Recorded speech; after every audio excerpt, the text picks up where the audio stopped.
안녕하세요. 기업회생 파산 전문 권용민 변호사가 강제집행과 부인권에 관하여 작성한 내용을 소개해드리겠습니다. 이번에는 회생 개시 전에 이루어진 강제집행도 부인권의 대상이 될 수 있는지와 그 요건을 살펴보겠습니다. 부인권은 회생 개시 전에 채무자가 한 사회행위나 편파변제의 효력을 부인하여 일탈된 재산을 회복하는 관리인의 권리입니다.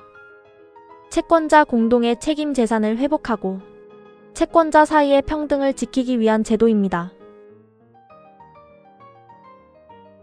부인권은 크게 고의부인, 위기부인, 무상부인으로 나뉩니다.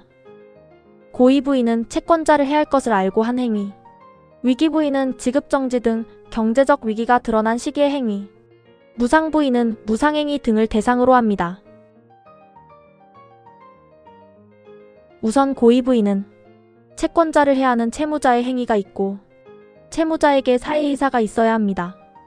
또 수익자도 행위 당시 채권자를 해야 한다는 사실을 알고 있어야 성립합니다.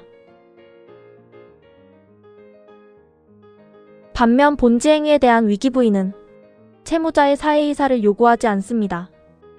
지급정지나 회생신청 등이 있은 뒤 채권자를 해야 하는 변제나 담보 제공이 이루어지고 수익자에게 법이 정한 악의가 있으면 성립할 수 있습니다. 그런데 부인권은 채무자가 직접 한 행위에만 한정되지 않습니다. 관리인은 부인하려는 행위에 집행력 있는 집행권원이 있거나 그 행위가 집행행위에 의한 경우에도 부인권을 행사할 수 있습니다. 다만 이 경우에도 고의부인, 위기부인 등 제100조의 요건을 갖추어야 합니다. 채무자회생법 제104조 전단은 집행력 있는 집행권원이 있는 경우에도 부인권을 인정합니다. 이에 따라 집행권원의 원인이 된 채무자의 행위, 집행권원을 성립시킨 소송행위, 집행권원에 따른 채무이행 등이 부인의 대상이 될 수 있습니다. 반면 제104조 후단은 직접 집행행위에 의한 경우를 규정합니다. 집행권원이나 담보권의 실행으로 채권의 만족을 직접 실현하는 행위가 대상이 되며 담보권의 취득이나 설정을 위한 원인행위는 여기에 포함되지 않습니다. 예를 들어 압류와 추심명령으로 실제 추심을 완료해 변제에 충당한 경우, 전부금을 수령한 경우에는 그 변제 효과가 부인될 수 있습니다.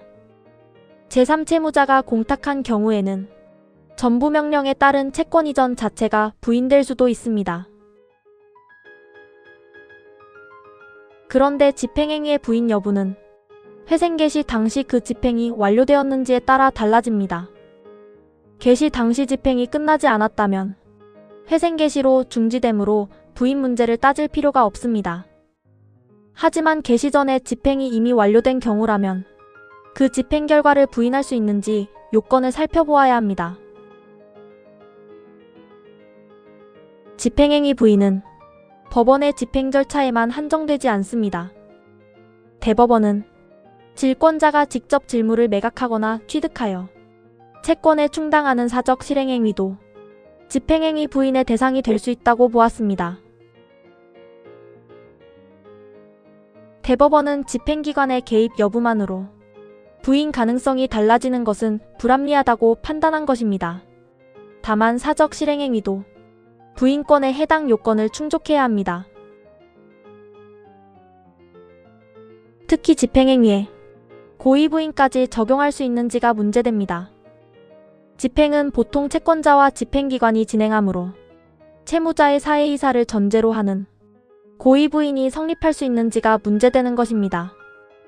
그런데 대법원은 제104조가 집행행위 등의 주체를 제한하지 않으므로 고의부인도 가능하다고 보았습니다. 그리고 대법원은 집행행위를 부인하기 위해 그 집행을 반드시 채무자의 행위와 동일하게 볼 특별한 사정도 필요하지 않다고 보았습니다. 다만 행위 주체를 제외한 나머지 고의부인이나 위기부인의 요건은 충족해야 합니다. 그리고 집행행위의 고의부인에는 추가적인 판단이 필요합니다.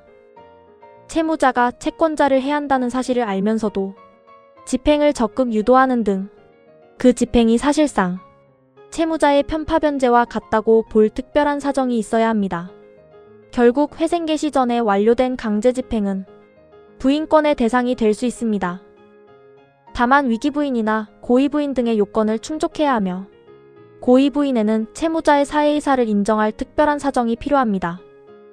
지금까지 기업회생 파산 전문 권용민 변호사가 작성한 강제집행과 부인권에 관한 내용을 소개해드렸습니다.